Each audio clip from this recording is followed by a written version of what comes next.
Sí, pero ¿por qué? Porque si el regulador de goteo está directo a pero está directo al portacat también. ¿Qué sale del portacat? Decímelo al revés. El regulador de...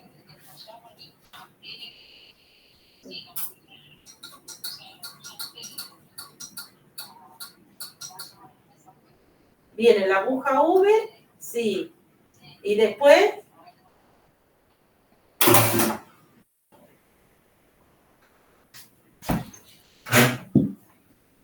Mándale saludos a Marcos.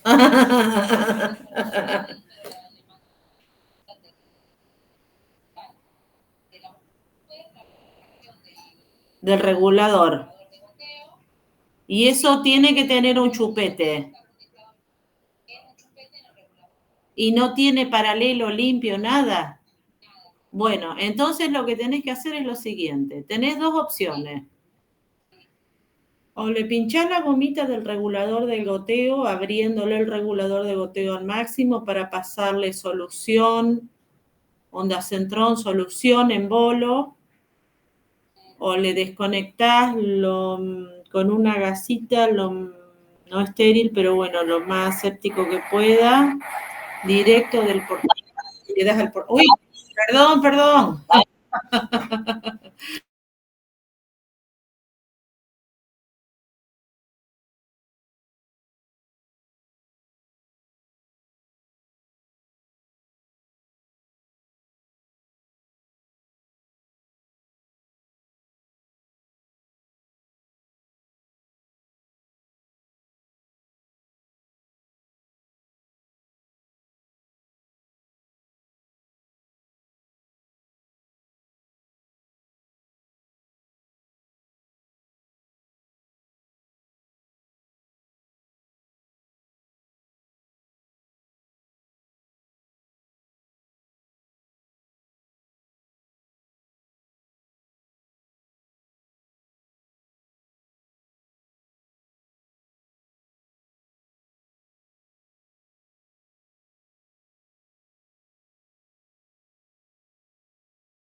¿Cómo les va? Hola, Luciana. ¿Cómo andan? Bien. Hola, profe, buenas tardes. ¿Qué tal? Hola, buenas tardes. Hola, profe. Ahí estoy admitiendo. Hola. ¿Cómo andan? Hoy me conecté bien, 4:30, como habíamos quedado. Esperen que admito. Ahí está.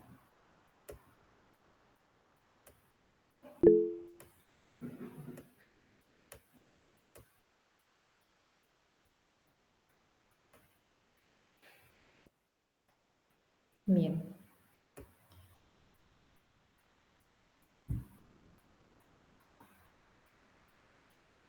Ahí está. Bueno, está lloviendo bastante. Es terrible como llueve. Bueno, vamos a arrancar, ¿sí? Con corrientes de pensamiento enfermero, ¿sí? Que es la clase de hoy.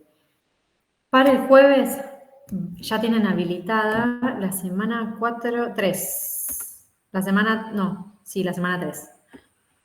Que es todo lo que es enfermería, investigación en enfermería, con una guía de lectura, ¿sí? No tienen que hacer nada, no es que tienen que hacer alguna actividad ni nada por el estilo, solamente es leer la bibliografía, ¿sí? Que eso obviamente después entra en el examen parcial, pero sí es bibliografía para leer nada más. No es que tienen que entregar algo, ¿está? Esto lo aclaro, porque si no después me van a mandar las guías resueltas. Si la quieren hacer, obviamente es para ustedes, pero no es algo que tienen que enviar, ¿sí? Voy a buscar los lentes, que me lo olvidé allá, y ahí...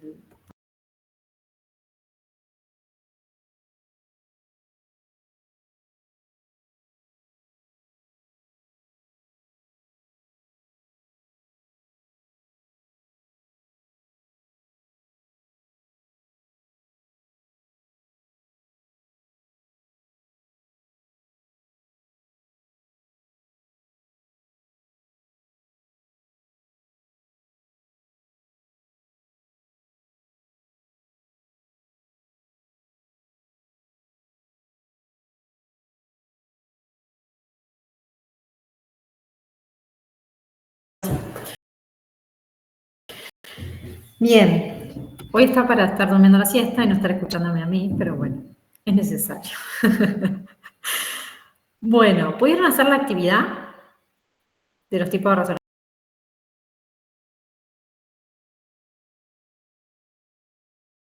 razonamiento?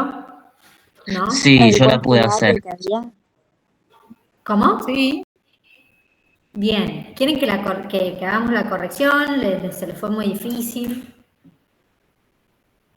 A mí se me mezclaron todas. ¿Se te mezclaron Todas. todas? Todas. La de los casos, ¿no, profe? ¿Cómo? ¿Es la de los casos? Es la de los tipos de razonamiento. Sí. Esa, ¿la pudieron hacer? Sí. Bien. ¿Les resultó se les mezclaron mucho? Sí. Bastante confuso. Sí, bastante. Bueno, voy a tratar de hacerlo un poquito más fácil para el examen, porque van a tener que identificar en el examen tipo de razonamiento, así como un choice, como acá, y vamos a ver también tipos de hipótesis. Y ver los tipos de hipótesis más fácil. Ejercicio para hacer después. Bueno. Me parece una cosa y después era otra. Claro. Bueno. O sea, como que muy segura ponías una y después Claro. decís como... No era esa. Me generó entre inductivo y abductivo, ahí se me complicó un poquito más. Bien, esa es la más compleja. La más compleja entre el inductivo y el abductivo. Yo creo que es el razonamiento más la diferencia entre ese razonamiento. Creo, para mí. Siempre se me complica un poco más ahí. La analogía es como algo más sencillo, ¿sí? Pero en el abductivo y el inductivo genera como mucha confusión. ¿Quieren que lo veamos y lo repasemos rapidito? ¿O vemos la clase? Como quieran ustedes. Sí, miremos. Sí, mejor. Bueno. Así los chicos que no estuvieron en la clase anterior y los que no lo hicieron lo pueden ver, ¿sí? Esperen un segundo que voy a entrar a la plataforma.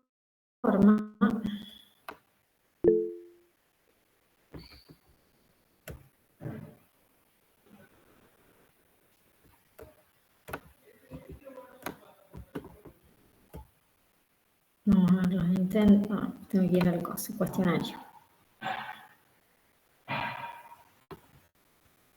Bien.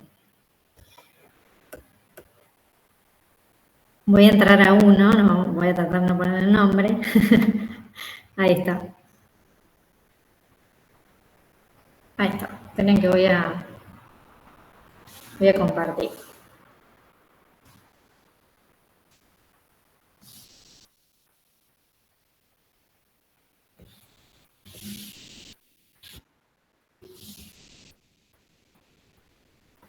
Esperen que admito. Ahí está.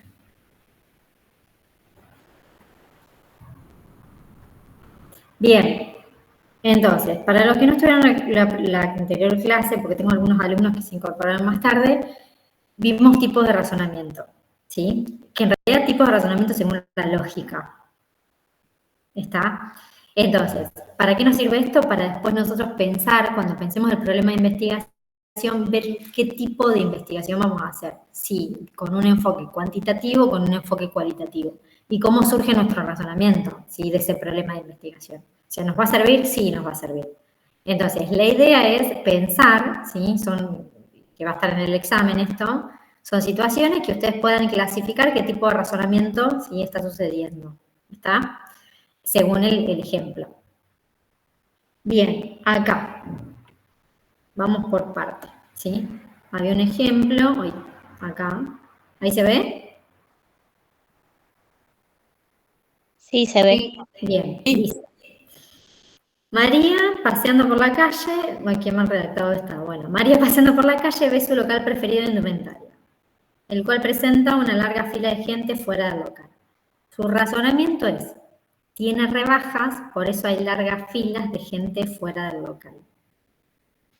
Este razonamiento, ¿qué le pusieron? Es inductivo. Abductivo le pusieron. Sí. Bien. Estaba mal. Alguien le puso, acá, bueno, hay una de ustedes que le puso inductivo, ¿sí? ¿Por qué es inductivo y por qué no es aductivo? Los que le pusieron inductivo. ¿Porque la pegaron o por qué? ¿O por qué?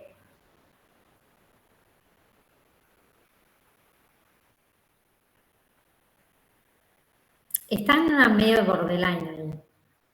Puede generar, o sea, si ustedes le ponían abductivo, es lo que recién. A veces hay confusión entre el abductivo y el inductivo. En estos casos, ¿sí? Que son así como de la calle, que son generales, yo puedo poner un abductivo y no estaría mal. ¿Sí? Ahora, si yo le pongo que tiene rebajas de un tanto por ciento, ahí ya es inductivo. ¿Sí? Porque yo ya lo estoy poniendo algo de resultado, ¿me entienden? Por eso este caso está como bastante difícil. Así que si le pusieron aductivo no estaría mal tampoco. ¿Por qué piensan que puede llegar a ser aductivo o inductivo? Perdón, por ahí digo porque va de lo general a lo particular. Bien. Así sería. Bien. Igual me cuesta, ¿eh? Bien. Sí. En realidad, bien. ¿Alguien más? ¿Es al revés? ¿No es de lo particular a lo general? Bien. Muy bien. Claro, yo lo tengo anotado al revés también. Bien, ¿por qué? Porque el deductivo va a lo particular. Pará. Bien. Como lo dijiste bien, Karina, igual. Entonces va de lo particular a lo general. A lo general. ¿Qué vez lo dije entonces? Sí, está al revés. Sí. A ver, vamos a ver otro caso. A ver acá. Este es deductivo. Acá tenemos la obra de teatro favorita de Lucía hasta este mes. ¿Sí? Es una obra convocante, por lo cual Lucía razona. Habrá mucha gente, debo sacar la entrada con anticipación antes que se agote. ¿Sí? Entonces, en este caso deduzco. ¿Sí? Por eso es deductivo. Y está muy bien. O sea, ella lo que hace, ¿sí? Es que es una obra súper convocante y demás, ya piensa que va a haber mucha gente, ¿sí? Y después lo que hace es va deduciendo, ¿sí? Ese razonamiento es de deducción. Mucha gente, ¿sí? Yo tengo que sacar la entrada antes, porque si no me voy a quedar sin asiento. ¿Me entienden? Voy deduciendo. A ver que era inductivo. Sara ingresa a la guardia de emergencia, por ahí este es más fácil porque es caso clínico, ¿sí? Sara ingresa a la guardia de emergencia con dolor abdominal agudo, que se irradia hacia el hipocondrio derecho. Le realizan la escala del dolor, tiene un 7 de dolor. Manifiesta haber tomado buscapina compuesta en su hogar. Concluyó que es un dolor agudo por haber estado ya con medicación.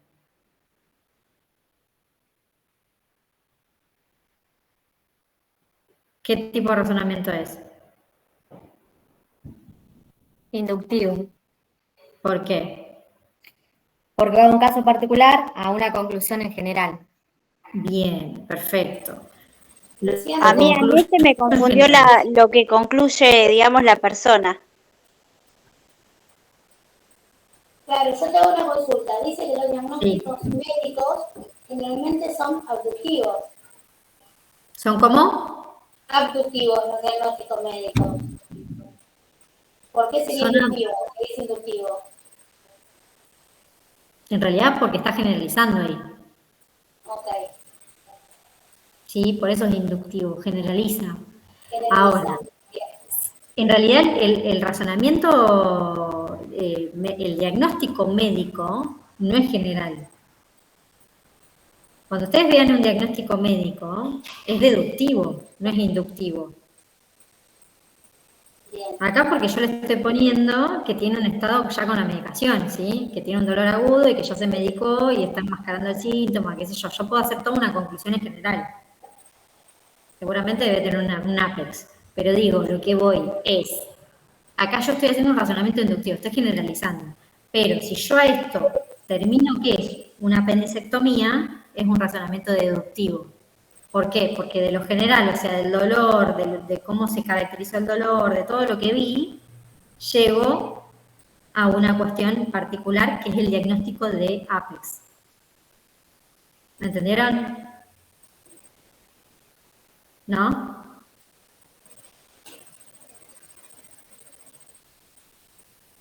A ver si está acá. Este otro caso. ¿Sí? Yo tengo que saber qué es lo que me está limitando la flexión de la rodilla. Bueno, no puedo extender completamente por la misma posición de semiflexión de la rodilla, por eso tiene problemas de extensión. O sea, estos son como, yo les puse como frase que dice la gente. O sea, tiene límites en la flexión de la rodilla, ¿sí? No puede extender completamente la misma, ¿sí? Porque tiene problemas en la extensión. Nada, está diciendo lo mismo. Es deductivo, esa está media completa igual, media difícil. El bebé de Carla está llorando. Carla interpreta que tiene hambre y lo alimenta con pecho materno, pero el bebé llora porque tiene cólicos. ¿Sí? ¿Qué tipo de razonamiento tiene Carla? ¿Ese no sería abductivo? Sí, Es abductivo. Ese es abductivo, sí. Este está mal, sí, y en realidad es abductivo. ¿Por qué? Porque ella interpreta que el bebé tiene hambre, ¿sí? Lo está llorando, pero en realidad tiene cólicos. No estaría aplicando, por ejemplo, la regla general de que todos los bebés lloran porque tienen hambre. Claro. Sí, totalmente. Por eso es abductivo, porque yo lo relaciono con el conocimiento que tengo.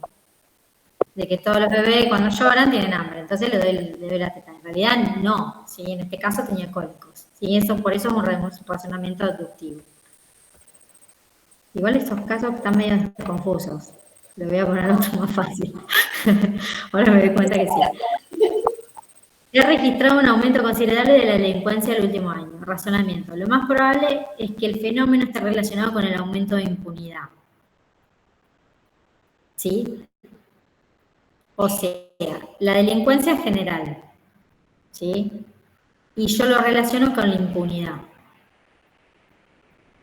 Llego a la conclusión que en realidad tiene que ver porque es impune, porque no se resuelven los casos o porque los jueces no intervienen, ¿sí? Qué sé yo.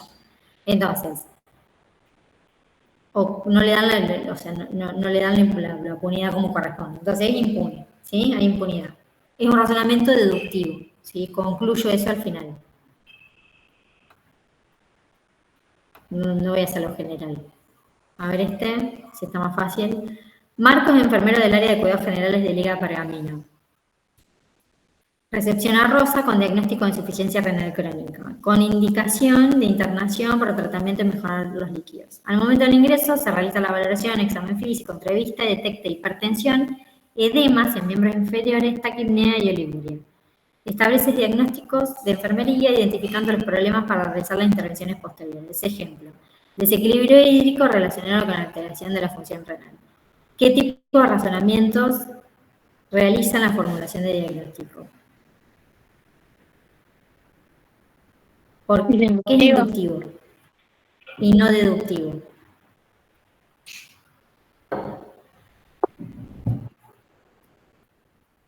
¿Por qué es inductivo y no deductivo?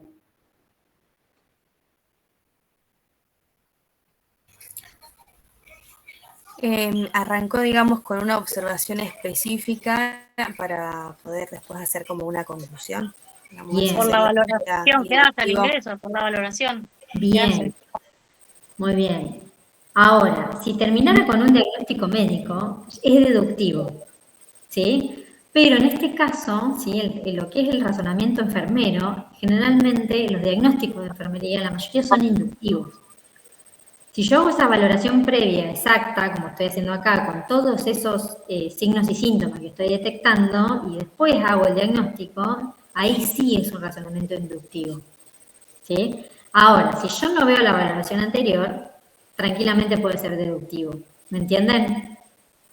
Es lo que dijo recién su compañera. Veo la valoración con todo lo que observó, hipertensión, edema, taquipnea, oliguria, o sea, son un montón de cosas y después concluyo que tengo un desequilibrio por alteración de la función renal.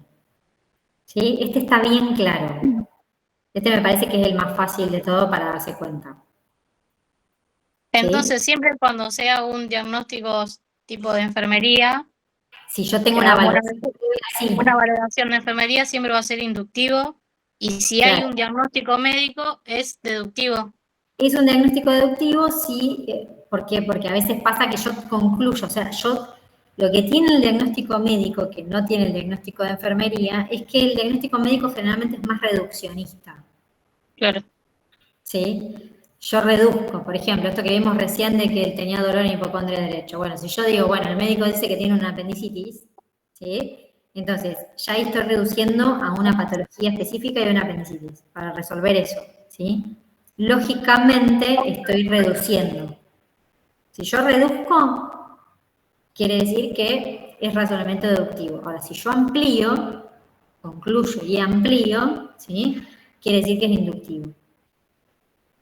En este caso, es un desequilibrio hídrico por alteración de la función renal. ¿Por qué? Porque vi todas las particularidades anteriormente. ¿Se dan cuenta? Sí. ¿Sí? Me parece que estos casos así serían como más fáciles, que por ahí se los puedo poner en el... más fácil para darse cuenta. Este es deductivo. Marcos observa que Rosa presenta taquipnea acompañada de dificultad respiratoria y de saturación de oxígeno, lo cual realiza el siguiente razonamiento. La sobrecarga de líquidos a nivel pulmonar impide el intercambio gaseoso, provocando insuficiencia respiratoria con riesgo de edema agudo de pulmón. Decide colocar oxigenoterapia y dar aviso al médico lo detectado. ¿Sí?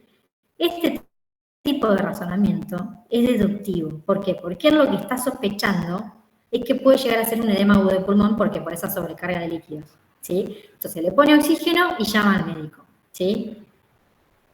Acá, si bien tiene toda una valoración, en realidad lo que está haciendo es tomar una acción y reduciendo a esto, ¿sí? Al edema agudo de pulmón, al riesgo de edema agudo de pulmón, ¿sí? Lo reduzco a eso. Entonces le pongo oxígeno y llamo al médico, ¿sí? Ese tipo de razonamiento es deductivo. ¿Se dan cuenta?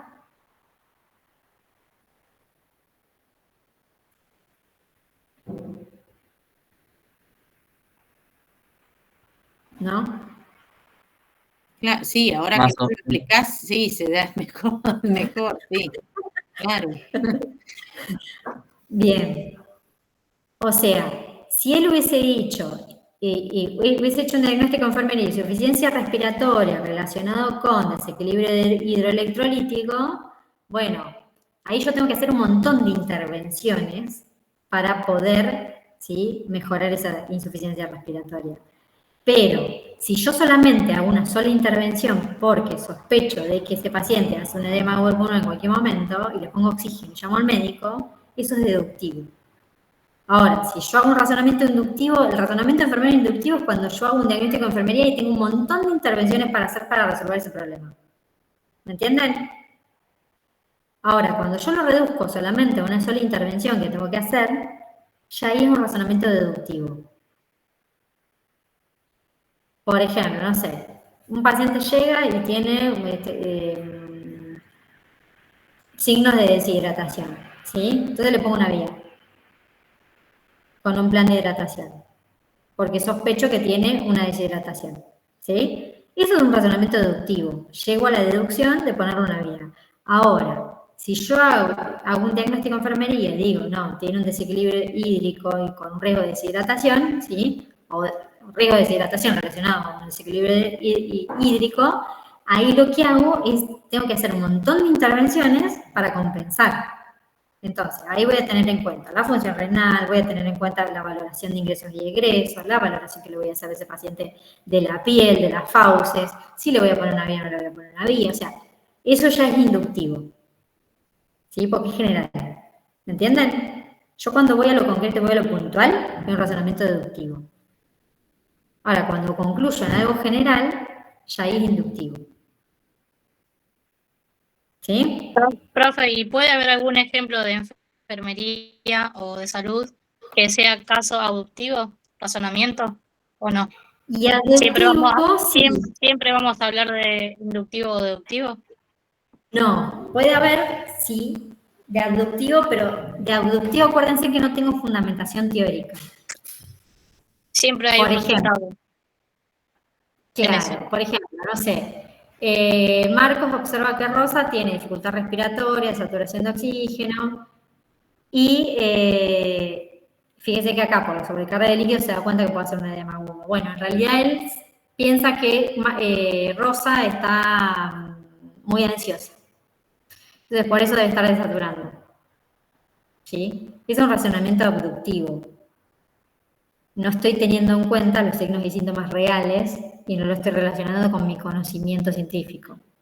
¿Sí? Estoy llegando a una conclusión por el solo hecho del conocimiento básico que yo tengo. Acuérdense que analogía es comparar con algo que conozco. ¿Sí? Y abducción es cuando yo hago un razonamiento, concluyo algo por un conocimiento previo básico, ¿sí? Sin conocimiento científico. Esto, por ejemplo, más con lo subjetivo.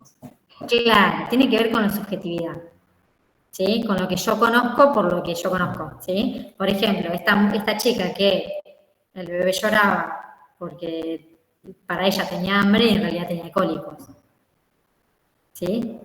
Entonces, el razonamiento enfermero puede ser abductivo, sí, pero tiene que ver con los objetivos, o sea, no deja de ser no va a llegar a ser inductivo si yo aplico cosas que no son de conocimiento científico, ¿sí? ¿Puede haber ejemplos? Sí, les voy a poner ejemplos igual. Y analogía, que no les puse ninguno acá, por ejemplo, tiene que ver con comparaciones, ¿sí? No sé, por ejemplo, yo para mi gato le pongo una inyección, un inyectable con una aguja 16.5. Entonces, a un niño, como son chiquitos igual más o menos el mismo peso, le voy a poner la misma aguja con la misma o sea, el mismo tamaño de aguja. Eso es analogía. Yo comparo lo que conozco, ¿sí? Que no tiene ningún fundamento científico tampoco, con lo que hago, ¿sí? O sea, lo que conozco en ese momento con lo otro, ¿sí? Comparar cosas que ya conozco. Eso es analogía. ¿Me entendieron? ¿Más claro ahora un poquito? Veo que los primeros están como bastante complejos. Sí, no están muy claros.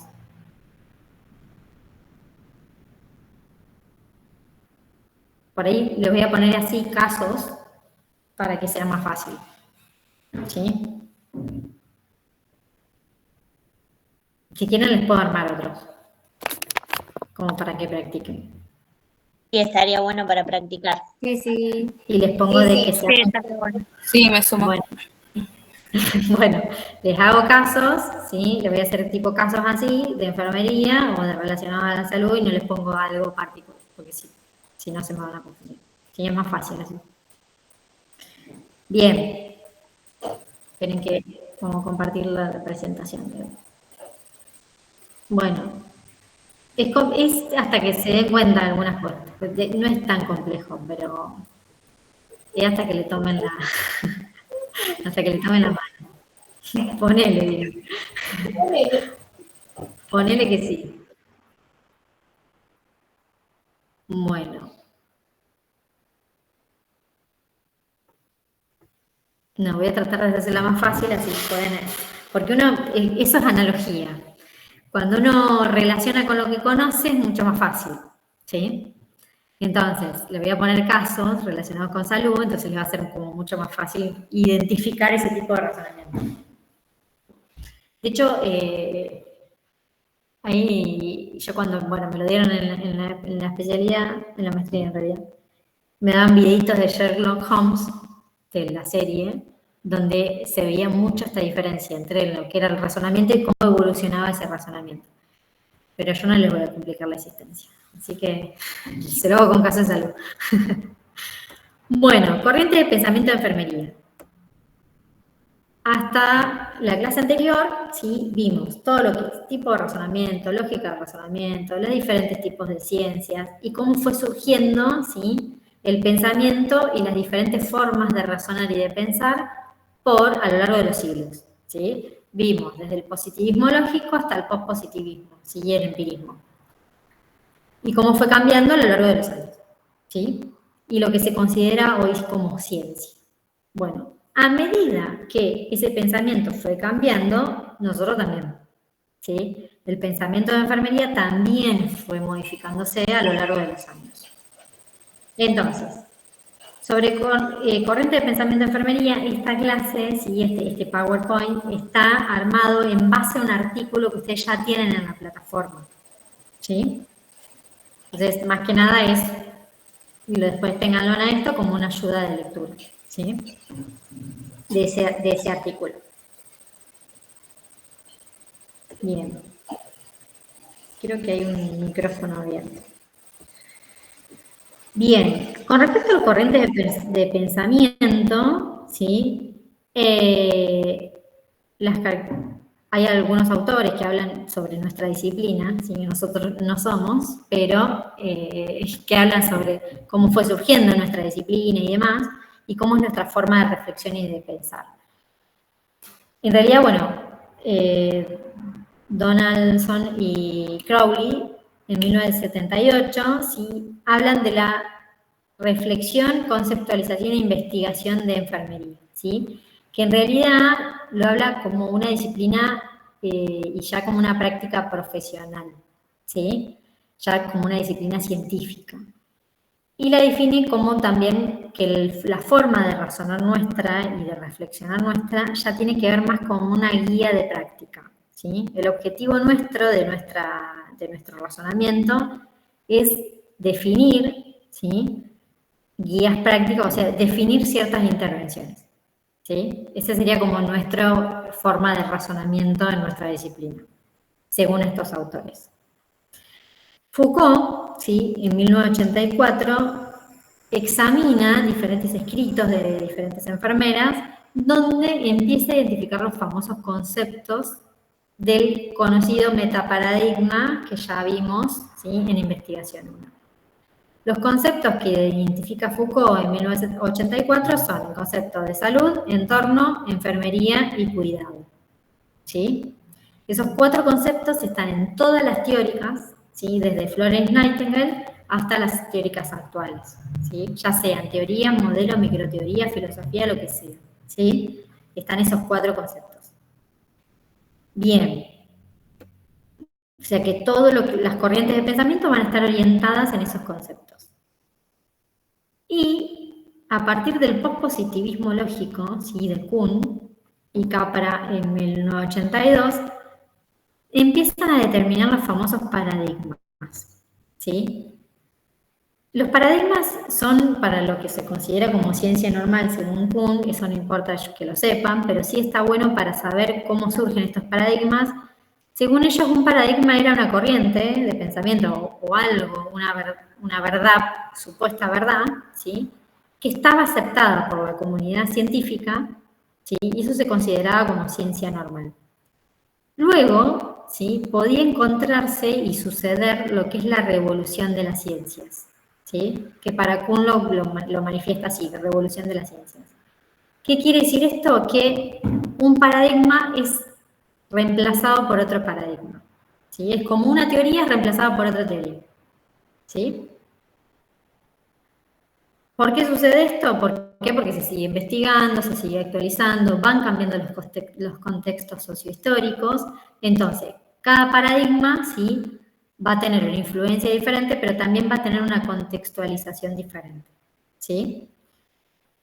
Acá, nosotros en lo que es la ciencia de enfermería, tenemos diferentes autores, ¿sí? Y diferentes paradigmas. Estos paradigmas son como son lineamientos, ¿sí? De pensamiento y de pensar estos 4 conceptos, ya sea de salud, de cuidado, de cómo nos pensamos nosotros como enfermeros y del entorno, cómo lo encaramos, ¿sí? Ese cuidado. Vieron que nosotros vimos los diferentes tipos de modelos, de interrelación, ¿sí? De autoayuda. Bueno, esto tiene que ver más o menos con lo mismo, ¿sí? Es cómo las diferentes, desde la ciencia enfermera, ¿sí? Desde nuestra disciplina, cómo nos plantamos, desde qué visión, ¿sí? Científica nos plantamos. Y para eso hay 3 tipos de paradigmas, ¿sí? El paradigma de categorización, el de integración y el de transformación. Que si ustedes hicieron investigación, filosofía 1, filosofía 2, no sé dónde lo ven, ¿sí? ¿Están haciendo filosofía 2? ¿No? Sí. Sí. ¿Vieron las visiones de enfermería? Sí. ¿Sí? Sí, bien. sí. Bueno, la visión de enfermería tiene que ver con estos paradigmas. Van a ver que se relacionan mucho, ¿sí?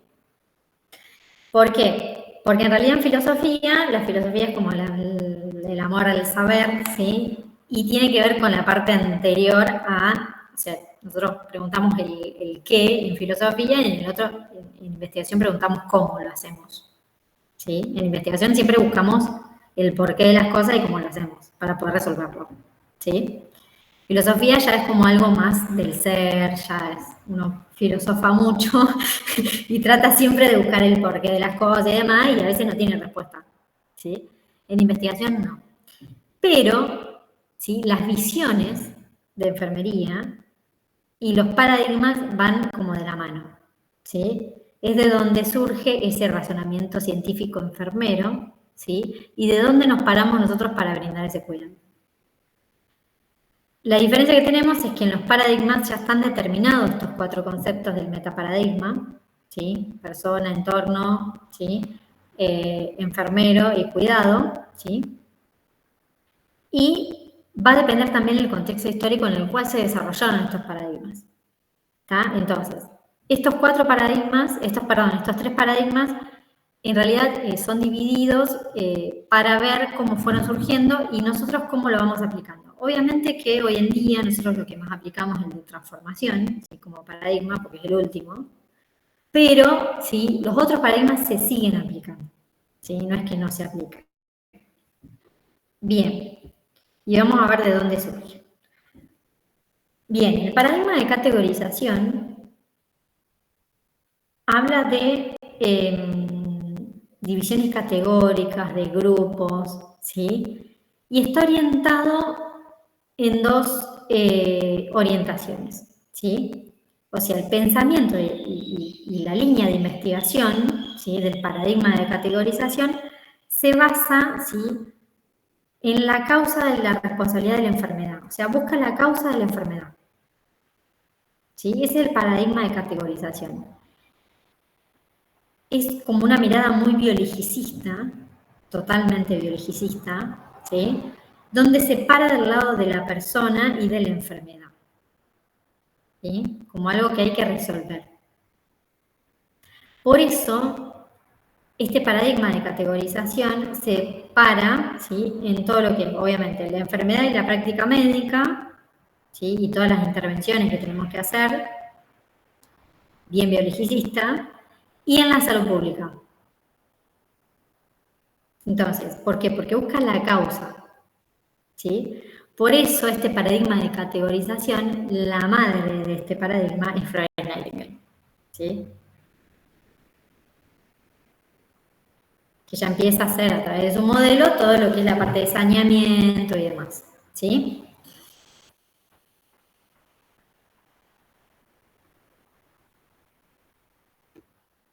Bien, acá lo puse, ¿sí? A través del trabajo en la guerra de Crimea, ¿sí? Brinda datos estadísticos sobre lo que es la higiene pública, la nutrición, las competencias administrativas, de cómo gestionar ese cuidado, ¿sí? Y el rol de la enfermería entre la persona sana y enferma, ¿sí? Que las condiciones de la naturaleza es la que cura, decía ella, ¿sí? Y acá empieza la necesidad de mejorar la salubridad y controlar las infecciones, ¿sí? Por eso empieza a salir el concepto de lo que es la salud pública, ¿sí? Bien, ese es el paradigma de categorización. Enfermedad, ¿sí? Empiezan a surgir algunos conceptos, ¿sí? A través de este paradigma que se sigue fomentando hasta 1950, donde la enfermedad empieza a tener como mucho valor y la salud es concebida como ausencia de enfermedad, ¿sí? Y el cuidado está centrado en todos los problemas físicos, por eso es bien biologicista, ¿sí? En todo lo que es fisiopatología. Empiezan a verse la importancia de todo lo que es la parte quirúrgica, de todo lo que es los antisépticos, del lavado de manos, o sea, lo que es la prevención de infecciones, pero siempre centrado en la parte biológica, ¿sí? Muy biologicista.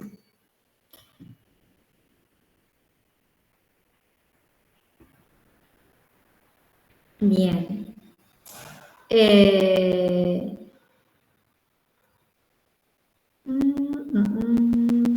les puse acá? Bien.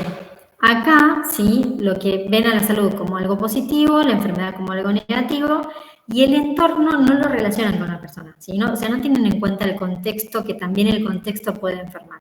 Si bien tienen en cuenta la cuestión del ambiente, ¿sí? El ambiente saludable, como el saneamiento, los líquidos, o sea, tienen en cuenta el aire puro, la luminosidad y demás, y un montón de cosas que pone Florence Nightingale en auge, ¿sí? Consideran que el contexto social, ¿sí? Como lo consideramos hoy, y cultural, y la parte socioeconómica y demás, no influye en el proceso de salud y enfermedad, ¿sí? En este paradigma no lo tienen en cuenta. Pero es importante contextualizar el surgimiento de este paradigma.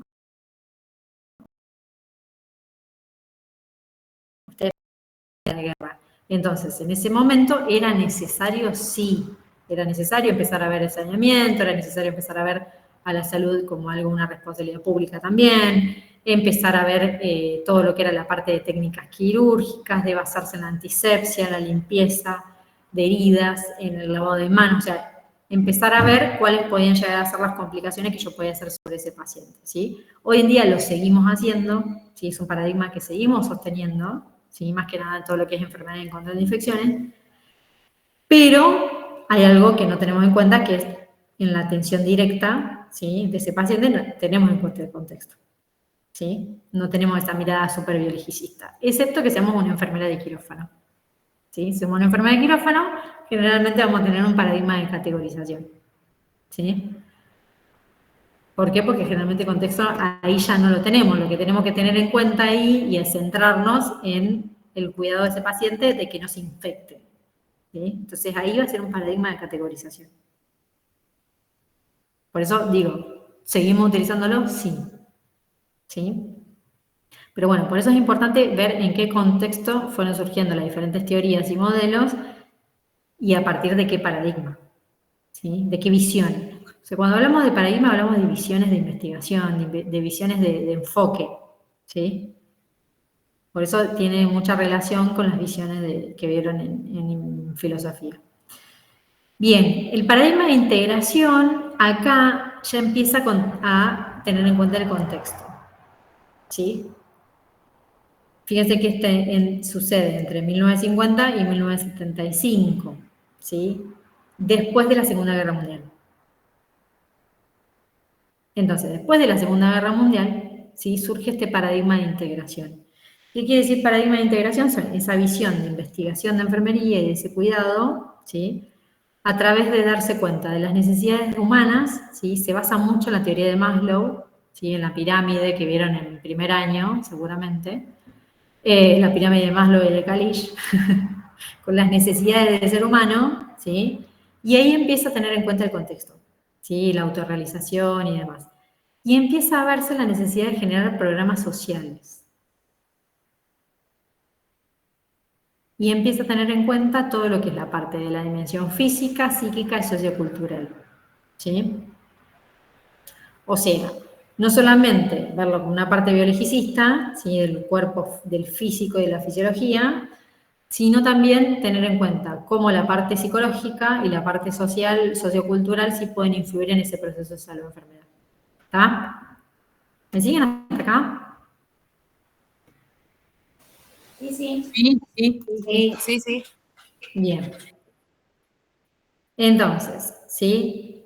Lo que ellos establecen que la salud y la enfermedad son dos, si bien son dos entidades diferentes, interactúan dinámicamente, ¿sí? O sea, lo ideal es que haya un equilibrio, no que la salud es buena y que la enfermedad es mala, ¿sí?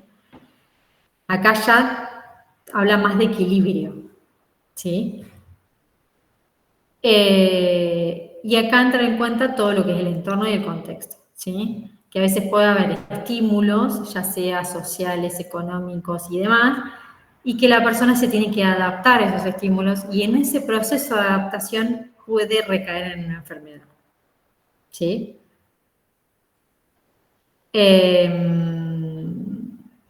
Hay un montón, ¿sí? de modelos conceptuales, de guías y de investigaciones y de teorías que se desarrollaron a través de esto, y uno de ellos es el modelo de adaptación de Kalish-Tarrant, ¿sí?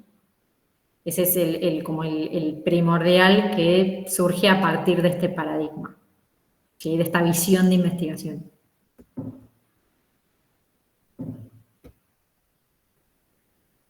De hecho, la mayoría de las teorías, si ustedes se dan, piensan y ven y buscan, la mayoría de las teorías surgen después de la Segunda Guerra Mundial. Hay un montón de teorías que surgen en esa época. Después de los 50, entre los 50 y los 80, es donde mayor producción de teorías y modelos tenemos nosotros en nuestra disciplina, ¿sí? Y están basadas todas, la mayoría, en este modelo de interrelación. La mayoría que ustedes conocen y que leen, por ejemplo, Dorothea Oren, Virginia Henderson, Roger, Roy, Newman, o sea, todas ellas surgen en esta época, ¿sí? Bien, ahí menciona Rogers. Bien. Y acá, en esta época, ¿sí? También, como tenemos un auge en el desarrollo de estas teorías y modelos, ¿sí? En este pensamiento científico enfermero, empieza a diferenciarse la enfermera distinta, ¿sí? A la disciplina médica. Y acá empieza la diferenciación total. Si bien con Florence Nightingale también empezó esa diferenciación, pero no estaba como enfermería muy ligada a lo que era la salud pública, ¿sí? Pero no como una disciplina científica reconocida. Ya en los años 50 ya es reconocida, ¿sí? Como una disciplina científica a nivel mundial, ¿sí? Ya tenemos muchas teorías y modelos que sustentan nuestra disciplina, ¿sí? De ahí surge, ¿sí? Este pensamiento ya más pospositivista, digamos. Bien, y el paradigma de transformación, ya acá, fíjense que ya es después del año 1978, ¿sí? Y surge a través de, bueno, de una conferencia internacional que ya no solamente hablamos de todo lo que es un desequilibrio y demás entre las diferentes esferas, sino también habla de una necesidad de proteger y promover la salud de los pueblos del mundo. Ya acá no habla solamente de un ser con alguna alteración, ya sea en su aspecto físico, social, sociocultural o psicológico, sino que ya también habla de una unidad global. ¿Qué quiere decir esto? Que hay una interacción recíproca y simultánea, ¿sí? Entonces, con el mundo que lo rodea. ¿Qué quiere decir esto? Que una persona se puede enfermar hoy, y esto tiene que ver mucho con la parte de la globalización, de la interacción con el otro, ¿sí? Y lo que puede responder de forma inmediata, ¿sí? A ver si les puse algo más acá para que me entiendan. Bien.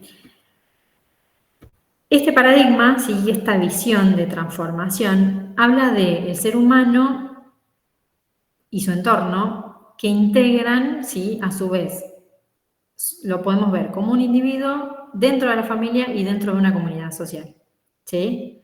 Entonces, ¿qué quiere decir esto? Que no lo tenemos que ver como una unidad, ¿sí? Como un ser biopsicosocial y espiritual, sino a su vez también en relación con ese medio, ¿sí? Y dentro de ese medio. Entonces, ¿qué tiene que ver esto con la transformación? Es que cuando que sucede todo junto, por eso se llama el paradigma de la transformación. Cuando una persona tiene un desequilibrio, o sea, tiene un proceso de enfermedad, responde con todo, ¿sí? Cuando yo digo responde con todo, en realidad tiene que ver con políticas sanitarias que haya en ese momento que den respuesta a la enfermedad de esa persona. Esa persona, ¿cómo da respuesta? ¿Sí? Desde su parte social, ¿sí? Que ya, por ejemplo, no va a trabajar, desde su lugar en su familia, ¿sí? Desde qué vínculo tiene con su familia, ¿sí? Si es el pilar, si justo es el cuidador de tal persona, cómo cambia esa dinámica familiar, cómo responde biológicamente, cómo responde psicológicamente, ¿sí? Y a su vez eso cómo impacta a nivel, por ejemplo, económico, por eso se llama de transformación. Como una persona, por ejemplo, no sé, una persona que trabaja en una empresa, tuvo un accidente en la empresa y tiene una amputación de una mano, por ejemplo, re exagerada yo, y cómo impacta eso, ¿sí? Y cómo transforma. Va a transformar tanto su vida personal, su dinámica familiar y su impacto a nivel de la empresa. ¿Sí? ¿Por qué? Porque la empresa seguramente lo va a tener que indemnizar, ¿sí? Y no va a poder trabajar más en esa empresa. Entonces, esa empresa tiene que hacerse cargo, el sistema de salud se va a hacer cargo y a su vez la familia, la dinámica familiar y su vida, ¿sí? Va a cambiar en torno a eso. ¿Tá? Por eso son paradigmas de transformación. No solamente tengo en cuenta a la persona sola, sino tengo en cuenta cómo impactan el resto. ¿Me entienden? No sé si lo vieron así como las visiones, pero sale de eso.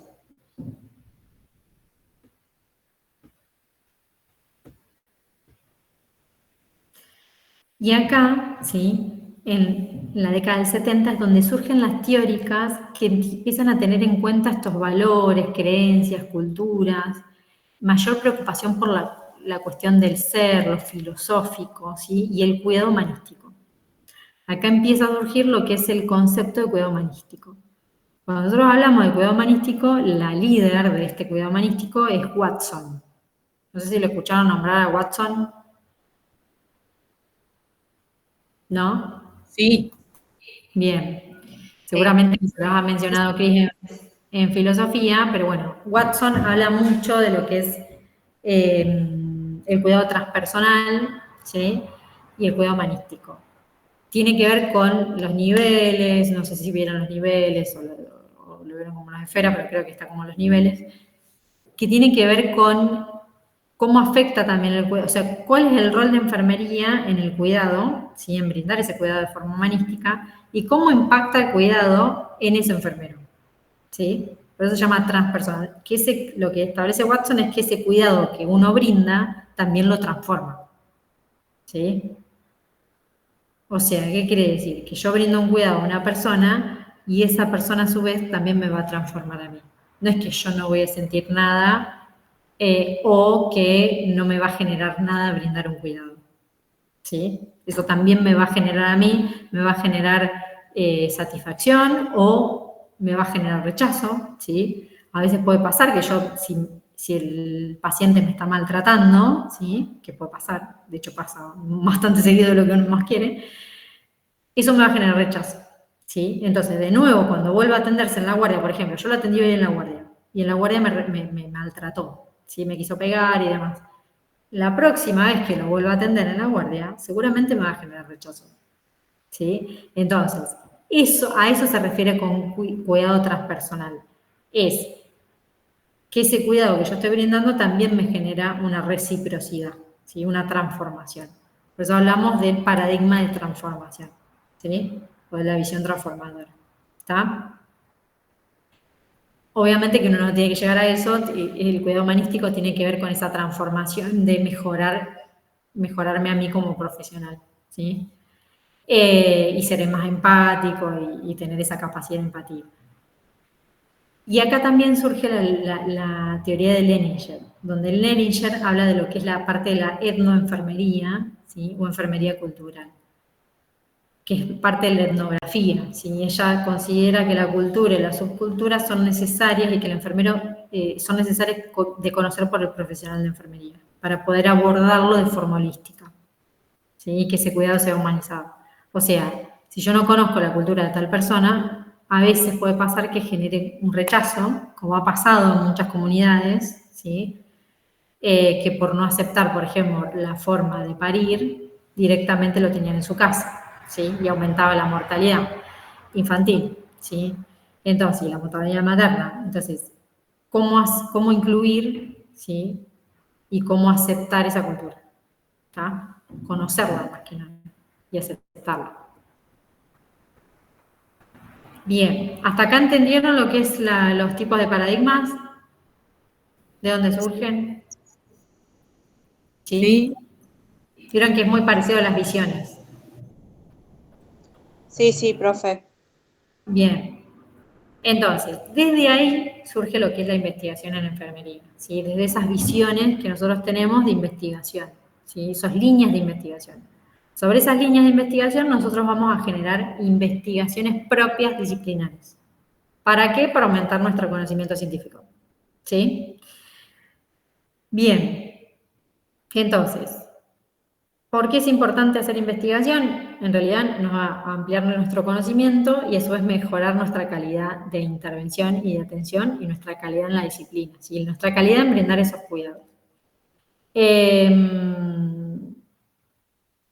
Y otra de las cosas, no se olviden, ¿sí? Que parte del concepto de investigación está en nuestra ley, ¿sí? Es parte de nuestro ejercicio profesional, que por más que no lo hagamos, está dentro de nuestro ejercicio. Bien, entonces, el objetivo de la investigación en enfermería es mejorar la efectividad del cuidado, ¿sí? Mejorar la eficacia,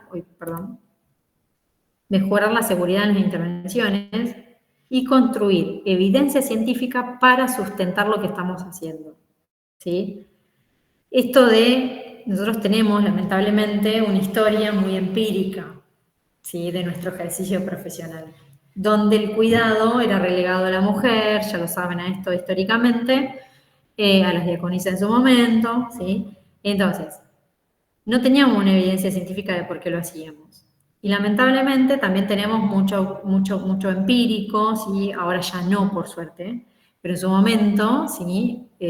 Cuando nosotros iniciamos en nuestra disciplina, había mucho empirismo, ¿sí? Yo lo hago porque hace muchos años que lo hacemos así, ¿sí? Y no tenemos una evidencia científica que sustente. Hoy en día, en un servicio, ¿sí? Si por ejemplo, no sé, yo les digo porque en su momento era así, ponían la intramuscular con la aguja desmontada, ¿sí? Primero clavaban la aguja y después conectaban la jeringa. Es un horror. Hoy lo vemos como un horror. ¿Por qué? Porque yo cuando conecté, mínimamente pasé un dinosaurio por ahí, ¿sí? De bacterias. Entonces, no había un sustento científico que a mí me diga que era mejor colocar una intramuscular con aguja desmontada que, ¿sí? Completamente cerrado el circuito, ¿sí? Hoy en día tenemos evidencia científica que nos dice que si nosotros lo hacemos con una aguja desmontada, aumentamos un 95% de infecciones, ¿sí? Y generamos abscesos, complicaciones y demás. Entonces, no es una técnica estéril, ¿sí? O no pasar alcohol, no hacer la limpieza correspondiente, ¿sí? La asepsia. Entonces, hoy tenemos evidencia científica. Si alguien me dice, nosotros toda la vida lo hicimos así, no es evidencia científica, ¿sí? Entonces, nosotros en nuestra disciplina, ¿qué hacemos? Generamos conocimiento científico, ¿para qué? Para construir evidencia, ¿sí? Y constatar con evidencia. De hecho, esto les va a servir y lo van a hacer, ¿sí? Cuando veamos después búsqueda de investigación, ¿sí? Y búsqueda de evidencia, vamos a buscar artículos, paper y demás para que ustedes aprendan cómo buscar, ¿sí? Que eso ya lo hicimos en investigación 1, pero lo vamos a hacer ahora acá en investigación 2, para fundamentar ese cuidado, ¿sí? Esto les va a servir en su trabajo. Bien. Enfermería basada en la evidencia, ¿sí? Nosotros tenemos medicina basada en la evidencia y también está enfermería basada en la evidencia. Nosotros hoy en día, en la parte de asistencial, hacemos mucho de enfermería basada en la evidencia, ¿sí? Enfermería basada en la evidencia es tratar de ver los resultados, ¿sí? Con la mejor evidencia. ¿Qué quiere decir esto? Por ejemplo, yo voy a utilizar, ¿sí? Les pongo ejemplos, una clorexidina, por ejemplo, antes usaba el iodopovidona, ¿sí? Para hacer antisepsia. Y lo cambio por la clorexidina. ¿Por qué? ¿Sí? ¿Por qué? Porque hay evidencia que tengo mayor poder residual, ¿sí? Hay evidencia donde yo tengo que el iodopovidona es altamente contaminante en los frascos donde lo voy a guardar, ¿sí? Si yo lo cultivo, sale de todo, ¿sí? Ahí la clorexidina sí es mucho más costo efectiva, ¿sí? Yo voy a utilizar menos cantidad y me va a durar muchísimo más tiempo, muchísimas más horas en piel, entonces voy a hacer un procedimiento y va a ser mucho más seguro, ¿sí? Y a su vez me cubre con contra mayor cantidad de microorganismos. Entonces, a mí me conviene usar clorexidina, ¿sí? Eso es enfermería basada en la evidencia. ¿Sí? Yo, de tanta cantidad de pacientes, utilicé iodopovidona. Bueno, pero yo sé que si uso con estos pacientes voy a tener, ¿sí? Mejores resultados. ¿Está? O, no sé, me compraron un catéter periférico, un AUCAT, ¿sí? De una marca que a mí realmente no me gusta.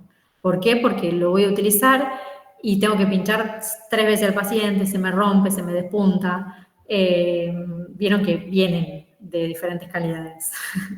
Entonces, yo sé que si compro tal marca comercial, sé que es mucho más seguro, no tengo flebitis asociadas a catéter, voy a hacer una sola venopunción, me dura mucho más tiempo la administración de medicamentos, ¿sí? Entonces, eso es enfermería basada en la evidencia, ¿sí? Hoy en día, nosotros científicamente nos manejamos con mucha evidencia, ¿sí? Si no, porque siempre lo hicimos así, por favor no lo hagan más. Si se lo escuchan, no hagan oído, ¿sí? Bien. Alfaro dice que el pensamiento crítico enfermero debe considerar, entre otros aspectos, los resultados esperables, el contexto, los conocimientos, los recursos y el paciente. O sea, que nosotros cuando hacemos pensamiento científico, ¿sí? Que podemos partir de estos paradigmas que vimos recién y demás, tenemos que tener en cuenta todo esto. ¿Sí? Esto nos va a servir a nosotros para cuando pensemos el problema de investigación, ¿sí? Tenemos que ver qué resultados vamos a esperar, en qué contexto planteamos ese problema de investigación, ¿sí?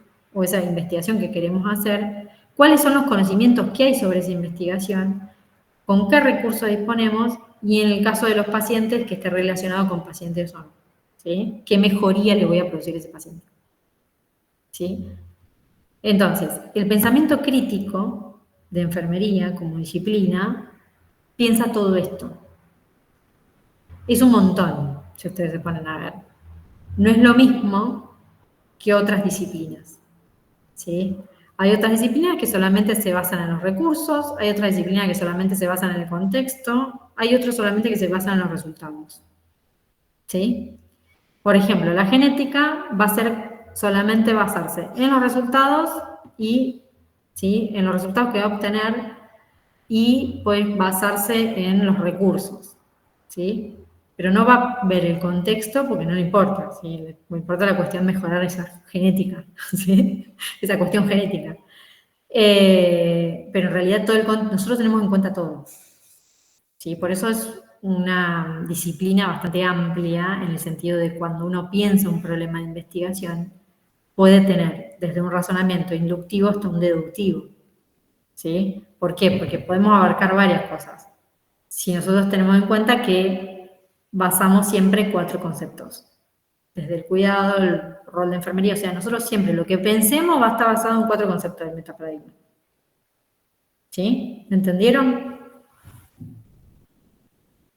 De eso hablamos cuando hablamos del pensamiento crítico enfermero. O sea que no estaría mal que tenga ambos razonamientos la investigación.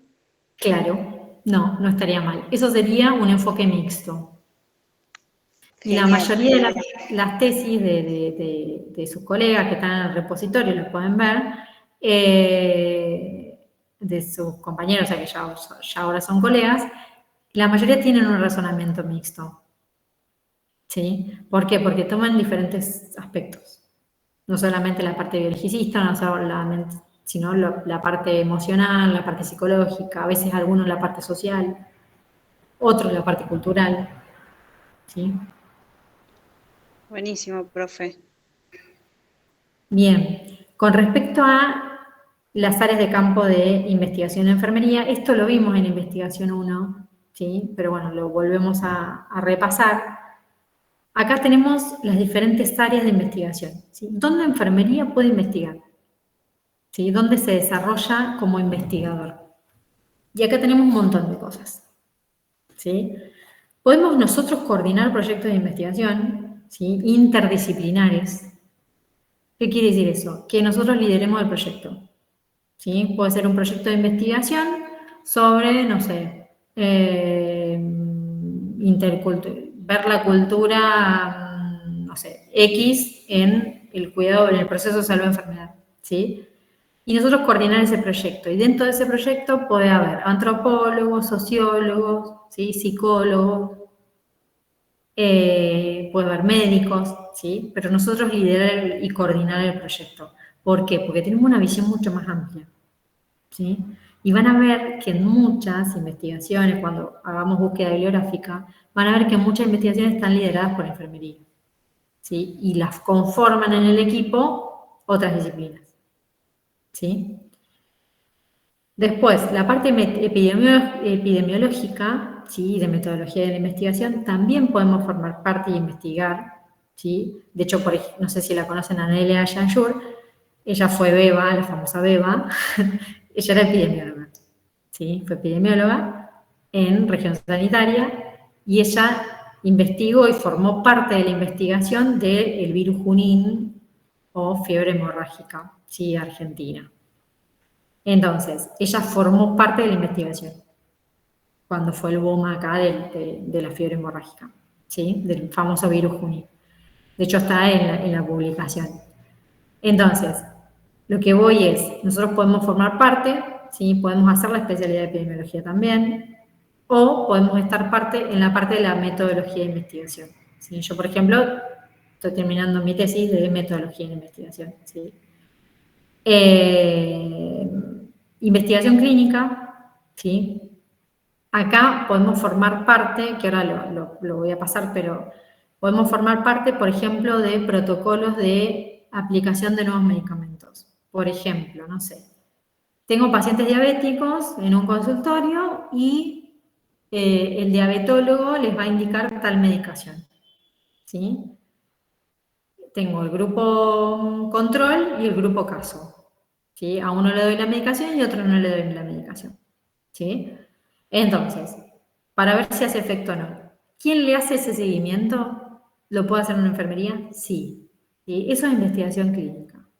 Yo puedo participar con el equipo de investigación y puedo hacer seguimiento de pacientes, puedo administrar esa medicación, o sea, obviamente bajo indicación médica, pero puedo hacer el seguimiento de esos pacientes, cómo es el resultado, ir a la casa, ver cómo están con la adaptación de la medicación, o sea, tranquilamente puedo participar en investigación clínica, ¿sí?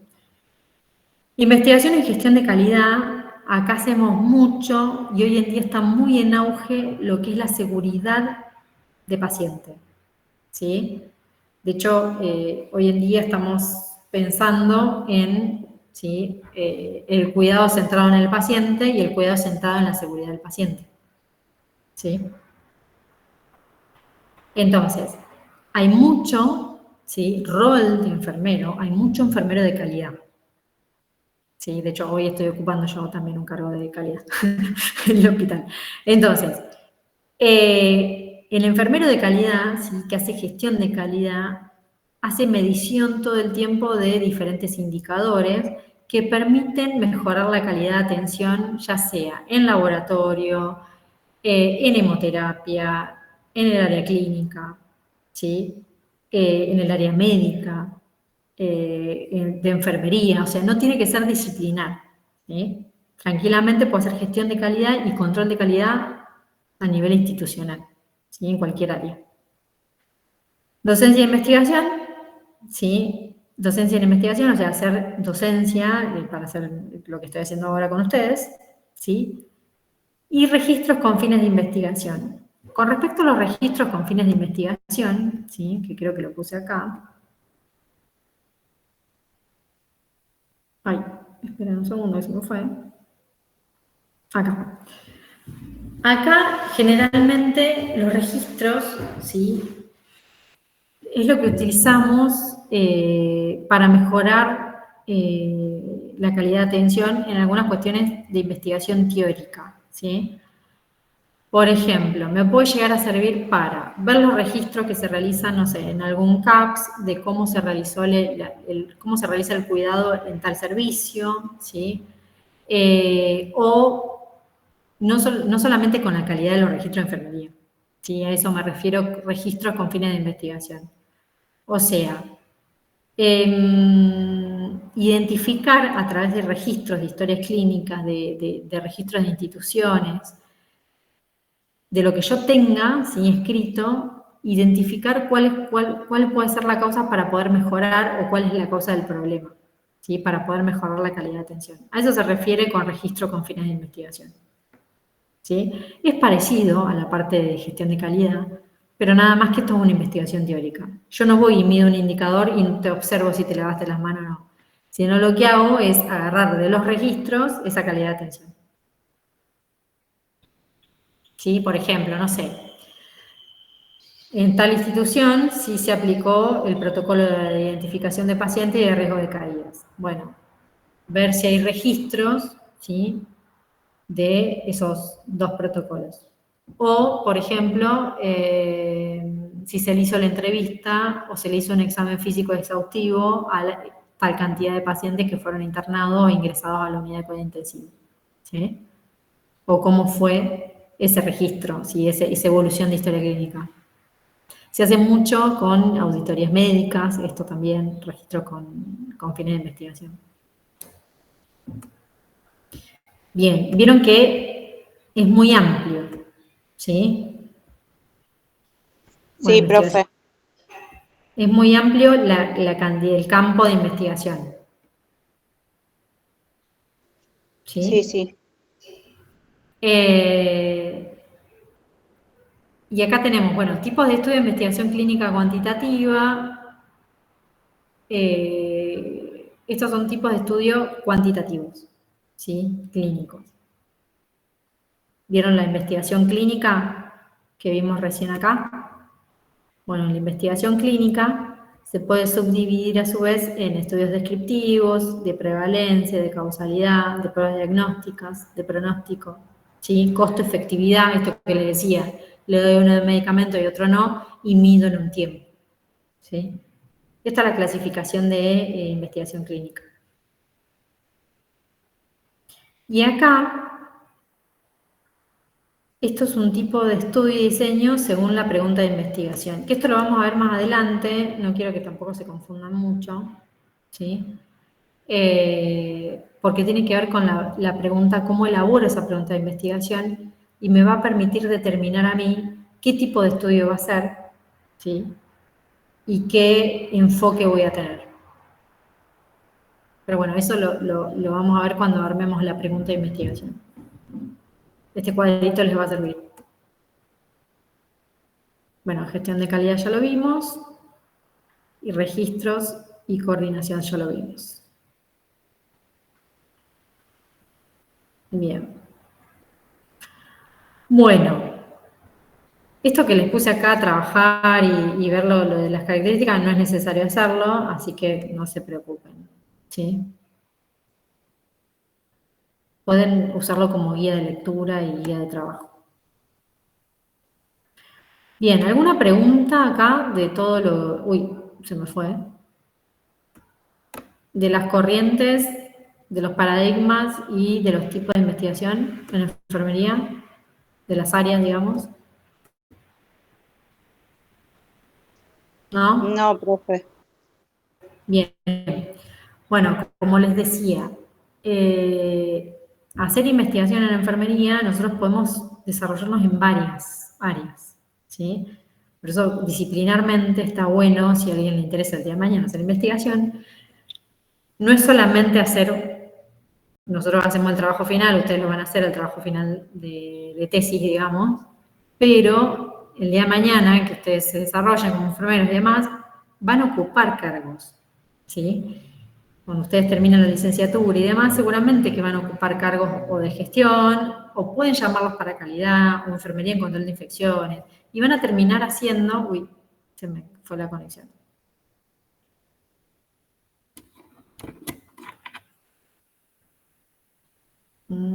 Acá volví.